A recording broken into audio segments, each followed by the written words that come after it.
বুখারী শরীফের 5974 নম্বর হাদিস একটা আপনাদেরকে শোনাই। হযরতে ইবনে উমর রাদিয়াল্লাহু তাআলা আনহু থেকে এই হাদিসটি বর্ণিত। তিনি বলেন, নবী করিম সাল্লাল্লাহু আলাইহি সাল্লাম একদিন সাহাবা একরামকে সামনে রেখে এই হাদিসটি বর্ণনা করতেছিলেন। পূর্ববর্তী জামানার তিনজন মুসাফিরের ওয়াকিয়া শোনাচ্ছিলেন। তিনজন মুসাফিরের ওয়াকিয়া শোনাচ্ছিলেন কি পূর্ববর্তী জামানায় তিন বন্ধু ছিল, তারা সফরে বের হলো। রাস্তা দিয়ে চলতে চলতে চলতে হঠাৎ করে দেখে আকাশে মেঘ জমে গেছে। কিছুক্ষণ পরে আপনার বৃষ্টি বর্ষণ হওয়া শুরু হয়ে গেল। যখন বৃষ্টি শুরু হয়ে যায় তখন আমরা বৃষ্টি থেকে বাঁচার জন্য ঘরের ভিতরে চলে যাই, ঠিক কি না? তো ওই তিনজন মুসাফির রাস্তা দিয়ে চলতে চলতে যখন দেখলো বৃষ্টি শুরু হয়ে গেল, তখন ওই পাশেই পাহাড়ের মধ্যে একটা গার ছিল, গর্ত ছিল। ওই বৃষ্টি থেকে বাঁচার জন্য ওই গারের ভিতরে প্রবেশ করলো। বলেন সুবহানাল্লাহ। খুব মনোযোগ হাদিস এটা। আমি বুখারী শরীফের 5974 নম্বর হাদিস শোনাচ্ছি। আমার দয়াল নবী সাহাবা একরামকে এই হাদিস শোনাইছেন। ওই তিনজন মুসাফির যখন দেখলো যে আসমান থেকে খুব জোরে বৃষ্টি শুরু হয়ে গেল, তখন ওই তিনজন মুসাফির, তিন বন্ধু ওই পাহাড়ের মধ্যে একটা গর্ত ছিল, গর্তের ভিতর প্রবেশ করলো। যে গর্তের ভিতরে প্রবেশ করেছে, আল্লাহ পাকের কি নীলা খেলা যে ওপর থেকে একটা পাথর গড়তে গড়তে এসে ওই গারের মুখে লেগে গেল, গার বন্ধ হয়ে গেল। ওই গারের ভিতর অন্ধকার, তিনজন বন্ধু পেরেশান, কি করা যায়? এত বড় পাথর, আমাদের তো সরার ক্ষমতা নাই। আমাদেরকে মনে হয় এই গর্তের মধ্যে মারা যেতে হবে, আমাদের বাঁচার আর কোনো পথ নাই। ওই তিনজন ব্যক্তি একে অপরকে বলা বলি করতে লাগলো। একজন বন্ধু ডেকে বলতেছেন, অত পেরেশান হয়েও না, আমরা বিপদে পড়েছি, আমাদের আল্লাহ আছে। বলেন না সুবহানাল্লাহ। আমাদের আল্লাহ আছে, আমাদের রব আছে। আমাদের রবের কাছে আপন আপন নেক আমলের ওসিলা দিয়ে আসো আমরা দোয়া করি, হয়তো বা আল্লাহ পাক আমাদেরকে এই মুসিবত থেকে নাজাত দিবেন। ওই তিনজন ব্যক্তি মধ্য থেকে একজন ব্যক্তি দুই হাত উঠাইলেন, আল্লাহর কাছে দুই হাত উঠালেন। দোয়া করার আদব হলো দুই হাত উঠিয়ে আল্লাহর কাছে চাওয়া। এটা কি দোয়া করার আদব? তো ওই তিনজনের মধ্যে একজন আল্লাহর দরবারে দুই হাত উঠাইলেন। দুই হাত উঠাইয়া আল্লাহ পাকের দরবারে আরজ করছে, মাওলা তুমি সব কিছু জানো, সবই দেখো। আমার কিছু গরু ছিল, কিছু ছাগল ছিল, মাঠে ছাগল চড়াইতাম। সন্ধ্যাবেলায় বাড়িতে ফেরার পরে বাড়িতে আমার বৃদ্ধা মা ছিল, বাবা ছিল, ওই বাড়িতে আমার ছোট ছোট বাচ্চারা ছিল, ওই বাড়িতে আমার স্ত্রী ছিল। আমি যখন সন্ধ্যাবেলায় গরু এবং ছাগল চড়াইয়া মাঠ থেকে ময়দান থেকে বাড়ি ফিরতাম, গরুর দুধ দহন করে ওই দুধটা সর্বপ্রথম আমার বৃদ্ধা মা এবং বাবাকে পান করাইতাম, তারপরে আমার সন্তানদেরকে পান করাইতাম। ইয়া রাব্বাল আলামিন, তুমি সবই জানো। একদিন ওই ময়দান থেকে ফিরতে আমার দেরি হয়ে গেল, বাড়িতে তাড়াতাড়ি আসলাম। আসার পরে গরুর দুধ দহন করলাম, দুধ দহন করে ওই দুধটা আমার মায়ের নিকটে নিয়ে গেলাম, বাবার নিকটে নিয়ে গেলাম। তো দেখি আমার মা এবং বাবা ঘুমায় গেছে। ইয়া রাব্বাল আলামিন, সেই দিন আমি আমার সন্তানকে দুধ খেতে দেই নাই, আমার স্ত্রীকে দুধ খেতে দেই নাই, এমনকি আমিও নিজে পান করি নাই। কি আমার মা বাবা না খেয়ে ঘুমায় গেছে, আমার মা বাবার আগে আমরা পান করব, হতে পারে না। ইয়া রাব্বাল আলামিন, সেই দিন দুধের বোতল হাতে করে, দুধের গ্লাস হাতে করে সারা রাত আমার মায়ের এবং বাবার মাথার পাশে দাঁড়িয়েছিলাম। আল্লাহ, এই কাজটা যদি শুধু তোমার জন্য হয়ে থাকে, আল্লাহ আজকে আমাদেরকে এই বিপদ থেকে রক্ষা করো। আল্লাহর হাবিব সাহাবা একরামকে বলতেছেন, ওই ব্যক্তি এই দোয়া করা শেষ করার সাথে সাথে ওই পাথরটা 3 ভাগের 1 ভাগ সরে গেল। বলেন সুবহানাল্লাহ। এবার আল্লাহর হাবিব বলতেছেন, দ্বিতীয়জন 2 হাত উঠাইলেন। দ্বিতীয়জন আল্লাহর কাছে 2 হাত উঠাইয়া আল্লাহর দরবারে আরজ করছে, মাওলা আমার একটা চাচাতো বোন ছিল, আমি তাকে অনেক ভালোবাসতাম, তাকে অনেক মহব্বত করতাম। আমি তাকে একদিন আমার নাফসানি চাহিদা পূরণ করার জন্য প্রস্তাব দিলাম, কিন্তু সে আমার কাছ থেকে 100টি দেনার চাইলো। কত? 100টি দেনার আমার কাছে চাইলো। আমি খুব মেহনত করে পরিশ্রম করে 100টি দেনার আমি সংগ্রহ করলাম। এই 100টি দেনার তাকে দিলাম আমার নাফসানি চাহিদা পূরণ করার জন্য। তাকে ঘরের ভিতরে নিয়ে গেলাম, দরজা বন্ধ করে দিলাম।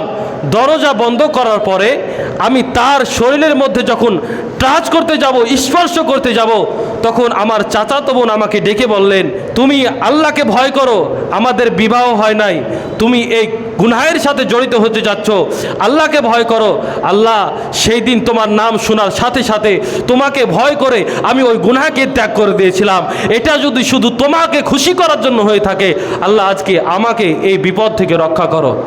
আল্লাহর হাবিব বলতেছেন, ওই ব্যক্তি দোয়া করার সাথে সাথে ওই পাথরটা 3 ভাগের 2 ভাগ সরে গেল। সুবহানাল্লাহ। এবার 3 নম্বর ব্যক্তি 2 হাত উঠাইলেন, আল্লাহর কাছে দোয়া করতেছেন, আল্লাহ আমার বাড়িতে এক কর্মচারী কাজ করত, তাকে আমি এই সারাদিন কাজের বিনিময়ে 3 কেজি চাউল দিতাম। একদিন সে সারাদিন কাজ করার পরে তার চাউলগুলো আমার বাড়িতে রেখে চলে গেছিল। আমি তার চাউলগুলো বাজারে নিয়ে গেলাম, চাউলগুলো আমি বাজারে বিক্রি করলাম। ওই চাউলগুলো বিক্রি করে আমি একটা গাভী খরিদ করলাম। ওই গাভী থেকে অনেকগুলো গাভী হয়ে গেল। অনেক দিন পরে আমার দরবারে ওই কর্মচারী এসে বলতেছেন, আমি এতদিন আগে আমার 3 কেজি চাল ফেলে গিয়েছিলাম, এই চালগুলো ফেরত দাও। তখন আমি তাকে বললাম, এই যে এখানে তোমার চাউল তো নাই, কিন্তু এখানে যতগুলো গাভী দেখতেছো সমস্ত গাভীগুলো তোমার। বলেন না সুবহানাল্লাহ। তখন ওই ব্যক্তি বলতেছেন, আমার সাথে মজা করতেছো? আমার 3 কেজি চাউল থেকে এতগুলো গাভী কোনো দিন হয়? বলে, হ্যাঁ, তোমার চাউল যে ফেলে গিয়েছিলে এই চাউলগুলো বাজারে বিক্রি করে আমি একটি গাভী খরিদ করেছিলাম। এই একটি গাভী থেকে এতগুলো গাভী হয়ে গেছে, এগুলো আমি মালিক না, এগুলো সবই তুমি মালিক। আল্লাহ সেই দিন আমি তার সম্পদটা তোমাকে ভয় করে আমি সংরক্ষণ করেছিলাম এবং তার সম্পদটা আমি তাকে ফিরিয়ে দিয়েছি, আমি খেয়ে নিয়ে নাই। আল্লাহ এটা যদি শুধু তোমাকে খুশি করার জন্য হয়ে থাকে, আল্লাহ আজকে আমাদেরকে এই বিপদ থেকে রক্ষা করো। আল্লাহর হাবিব বলেন, 3য় নাম্বার ব্যক্তি দোয়া করার পরে ওই পাথরটা পরিপূর্ণ সরে গেল। ওই 3 জন মুসাফির আপন রাস্তা দিয়ে চলে গেল। বলেন সুবহানাল্লাহ। এটা বুখারী শরীফের 5974 নম্বর হাদিস আপনাদেরকে শোনাইলাম। এই হাদিস থেকে আমরা কি শিখতে পারলাম, কি শিক্ষা অর্জন করলাম? যে আমরা যদি কোনো পেরেশানির মধ্যে পড়ি, আমরা যদি কোনো বিপদের মধ্যে পড়ি, তাহলে আমাদের উচিত আল্লাহ পাকের দরবারে 2 হাত উত্তোলন করা। কথা বলে ঠিক কিনা? 2 হাত উত্তোলন করার পরে আমাদের যে নেক আমল আছে, যে আমরা অনেক সময় দান সাদকা করি, আমরা অনেক সময় ফকির মিসকিনকে খাওয়াই, আমরা অনেক সময় মসজিদ বানাই দিই, অনেক সময় মাদ্রাসা বানাই দিই, অনেক সময় এতিম মানুষকে আমরা খাওয়াই। তো এই যে নেক আমল আছে, এই নেক আমলের ওসিলা দিয়ে বিপদের সময় আল্লাহর কাছে দোয়া করা। কথা বলেন ঠিক কিনা? আল্লাহ পাকের দরবারে নেক আমলের ওসিলা দিয়ে দোয়া করা এবং আল্লাহওয়ালা গণের ওসিলা দিয়ে দোয়া করা যায়। এখন বর্তমান সময়ে তো কিছু মানুষ আছে, তারা বলে যে নবীজির ওসিলা দিয়েও দোয়া করা যাবে না। বলেন নাউজুবিল্লাহ। কিন্তু কুরআন এবং হাদিস দ্বারা প্রমাণ, যেই স্থানে আল্লাহ পাকের রহমত নাজিল হয় ওই স্থানের ওসিলা দিয়ে আল্লাহর কাছে দোয়া করা যায়।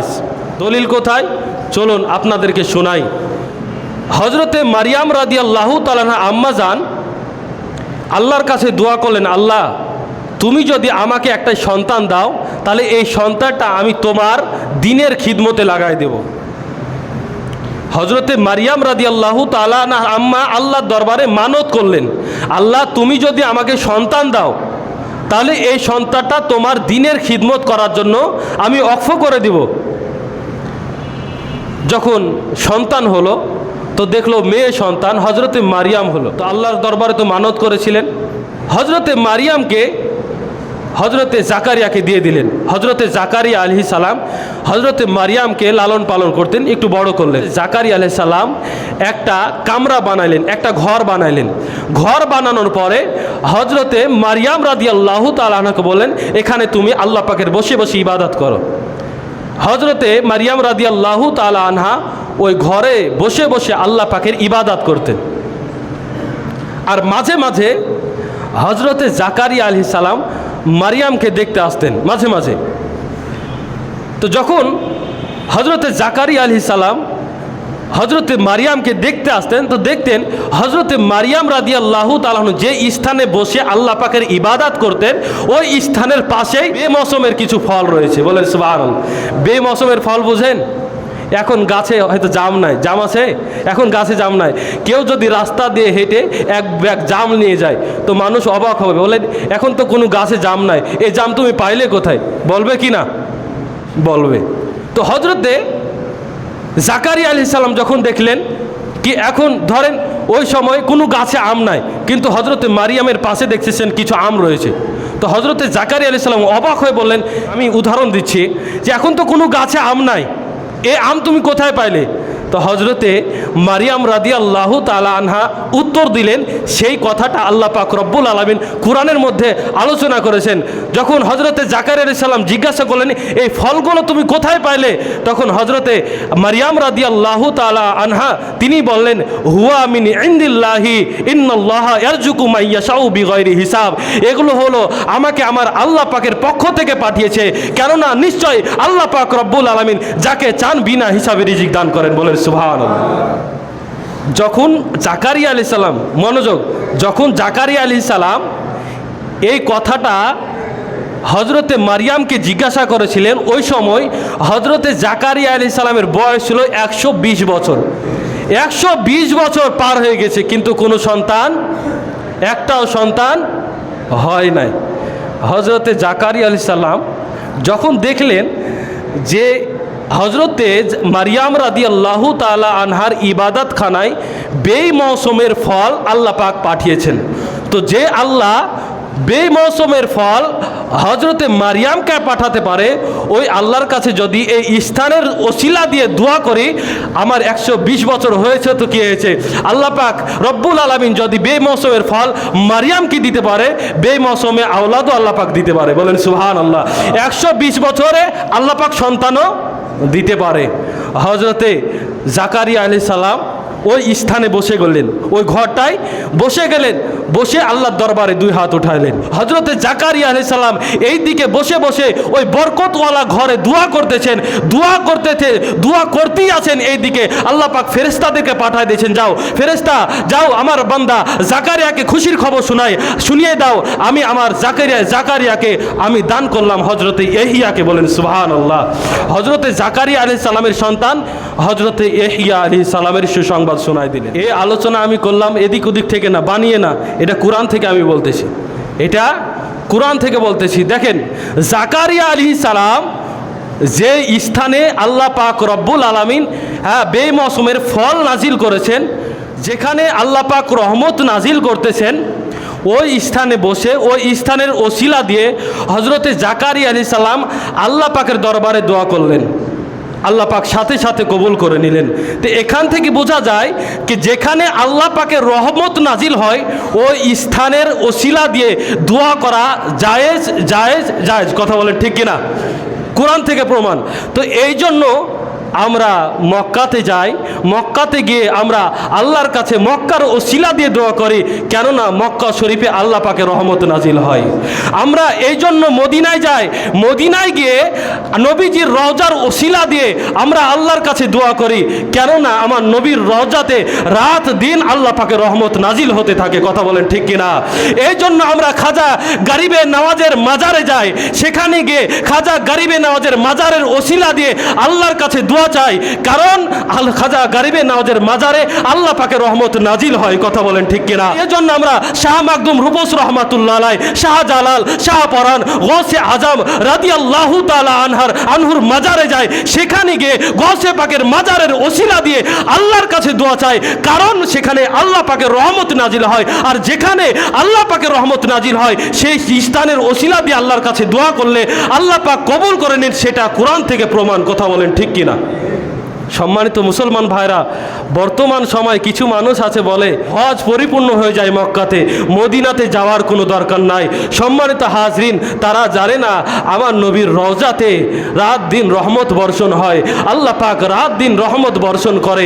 আর সেই স্থানে গিয়ে নবীজির রওজার ওসিলা দিয়ে আল্লাহর কাছে দোয়া করলে সাথে সাথে দোয়া কবুল করে নাই। আমরা এই জন্য মাজারে যাই, আমরা মাজারে সেজদা দেওয়ার জন্য যাই না, আমরা মাজারে যাই সে আল্লাহর অলির ওসিলা দিয়ে আল্লাহর কাছে দোয়া করার জন্য যায়। কথা বলেন ঠিক কিনা?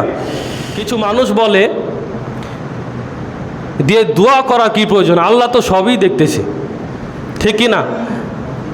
বান্দার কি প্রয়োজন না প্রয়োজন আল্লাহ পাক সবই তো দেখতেছেন, দোয়া করার কি প্রয়োজন? তা আমরাও মানি, হ্যাঁ আল্লাহ সব দেখতেছেন, আমরা আসতে বলি জোরে বলি সব শুনতেছেন। কথা বলেন ঠিক কিনা? এমনকি আমরা যদি কিছু না বলি অন্তরে আমরা কল্পনা জল্পনা করি আমার আল্লাহ এটাও জানে, এটা আমরা বিশ্বাস রাখি কি না? জোরে বলো, রাখি কি না? আমরা রাখি।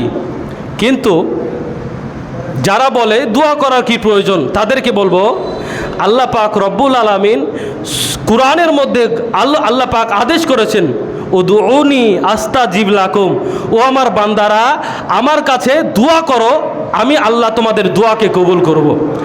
যদি দোয়া করার প্রয়োজনই না হতো আল্লাহ পাক কেন আদেশ করলেন? আল্লাহ পাক আদেশ তো করলেন, সাথে কবুল করার ওয়াদা করলেন, তোমরা যদি আমার কাছে চাও আমি আল্লাহ তোমাদের দোয়াকে কবুল করব। তো এখান থেকে বোঝা গেল কি দোয়া করার দরকার আছে। আল্লাহর হাবিব সাল্লাল্লাহু আলাইহি সাল্লাম বলেছেন, তিরমিজি শরীফের 3373 নম্বর হাদিস, আল্লাহর হাবিব বলেছেন, শোনো যারা আল্লাহর কাছে চায় না আল্লাহ পাক তাদের ওপর গজব নাজিল করে। তিরমিজি শরীফের 3371 নম্বর হাদিসে যে আদুয়া ও মুখুল ইবাদ, দোয়াটা হলো ইবাদাতের মগজ, দোয়াটা ইবাদাতের মগজ।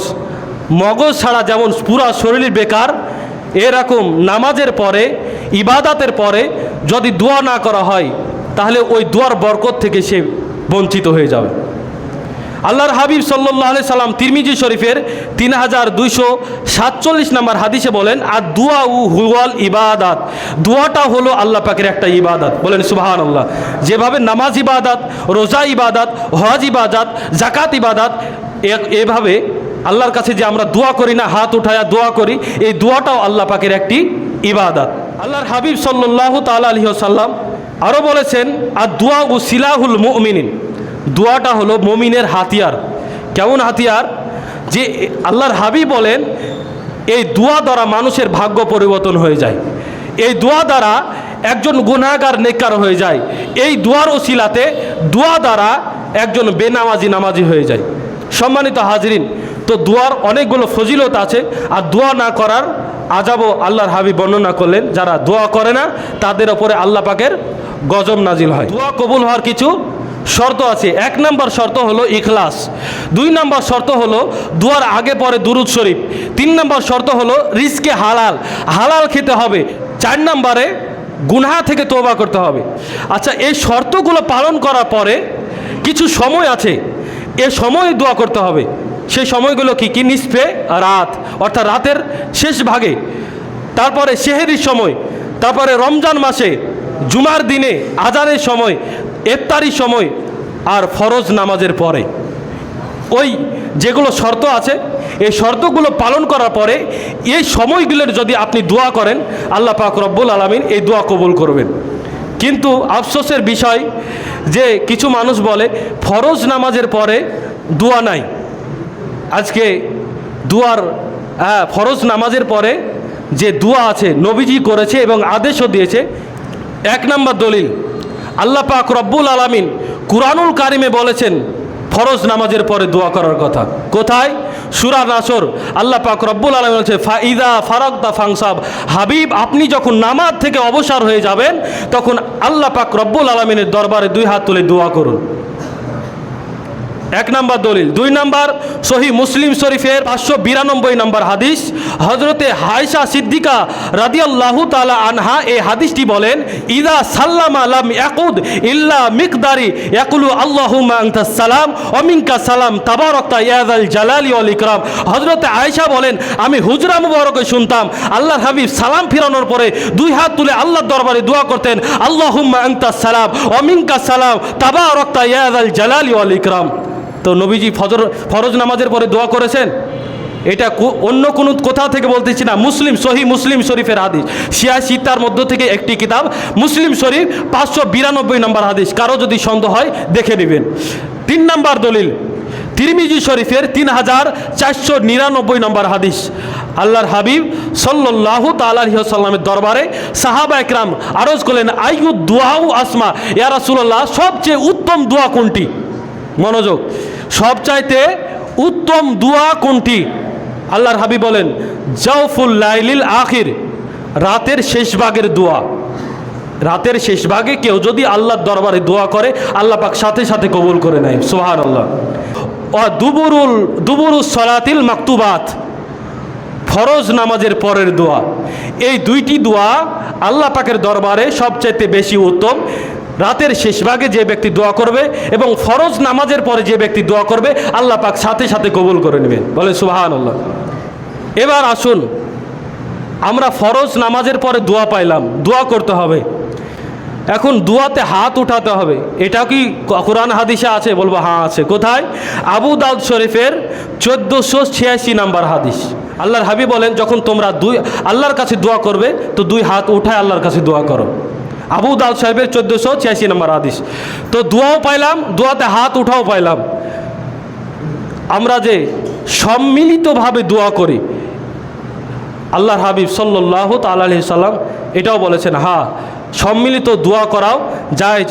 একটি কিতাবের নাম, হাদিসের কিতাব, যে কিতাবের নাম হলো মাজমাউল জাওয়াহিদ, ইমাম হাশামি রহমাতুল্লাহ আলাইহি নকল করেছেন কি একটা মাজমা, একটা সমাবেশে যখন একজন ব্যক্তি দোয়া করে আর সবাই আমিন আমিন বলে, তো সকলের সাথে ফেরেশতারাও আমিন আমিন বলে, বলে সুবহানাল্লাহ। সবার সাথে ফেরেশতারাও আমিন আমিন বলে। যার আমিনটা ফেরেশতাদের আমিনের সাথে মিলে যাবে তার দোয়াটা আল্লাহ পাক কবুল করে নেয়।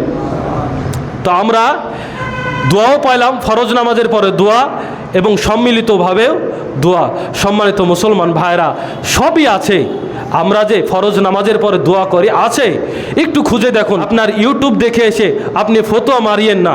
হ্যাঁ, ইউটিউবে অনেক কিছু আছে যেগুলো গ্রহণযোগ্য না, কথা বলেন ঠিক কিনা? যেগুলো গ্রহণযোগ্য না। সবাইকে দুনিয়া থেকে চলে যেতে হবে, ঘাট টাড়ামো করে থাকিয়েন না, সত্যটা জানার চেষ্টা করেন। আপনি নিজের চোখে যখন দেখবেন হ্যাঁ নবীজি নিষেধ করেছেন, তখন আপনি মানবেন না বা করবেন না। কিন্তু আপনাকে ব্রেন দিয়েছে আল্লাহ পাক রব্বুল আলামিন, আপনাকে বুদ্ধি দিয়েছে, একটু দেখুন, ঘাট টাড়ামো করে থাকিয়েন না, এসে দেখুন, যাচাই করুন। যদি আপনি দেখেন হ্যাঁ রসুল নিষেধ করেছে, আপনি করিয়েন না। কিন্তু নবীজি আদেশ করা সত্ত্বেও যদি আপনি ঘাট টাড়া করে শায়েকের কথা শুনেন, তখন মরার পরে আপনি বুঝবেন, তখন বুঝে লাভ হবে। তো এই জন্য বলবো যে ফরজ নামাজের পরে দোয়াটা করবেন। আপনারা তাড়াহুড়া করে বের হয়ে চলে যাবেন না, ফরজ নামাজের পরে দোয়াটা করবেন। কারণ আল্লাহর হাবিব বলতেছেন এই ফরজ নামাজের পরে দোয়াটা হলো সর্বোত্তম, এই দোয়াটা আল্লাহ পাকের দরবারে পছন্দনীয়। এই জন্য ফরজ নামাজের পরে দোয়া করবেন। আমরা আল্লাহর কাছে বেশি বেশি, শুধু ফরজ নামাজের পরে নয়, আমরা সব সময় যখনই সময় পাবো আল্লাহর কাছে দোয়া করব। কারণ আল্লাহর হাবিব বলেন, আল্লাহর কাছে যে যত বেশি চায় আল্লাহ পাক তত খুশি হয়। দুনিয়ার নিয়ম, মানুষের কাছে একবার দুইবার যাবেন, বলে বেটা তুই কয়বার আসছিস আমার কাছে, কথা বলে ঠিক কিনা? কিন্তু আল্লাহ পাক রব্বুল আলামিনের দরবারে আপনি জয়বার চাইবেন, আল্লাহ পাক রব্বুল আলামিন আরও খুশি হবে। আল্লাহ পাক এটাই চাই কি আমার বান্দা আমার কাছে চাক, আমার বান্দাকে আমি দিই। আল্লাহ পাক রব্বুল আলামিন আমাদের সকলকে সঠিকটা বোঝার তৌফিক দান করুক, আমিন। আসসালামু আলাইকুম ওয়া রাহমাতুল্লাহি ওয়া বারাকাতুহু।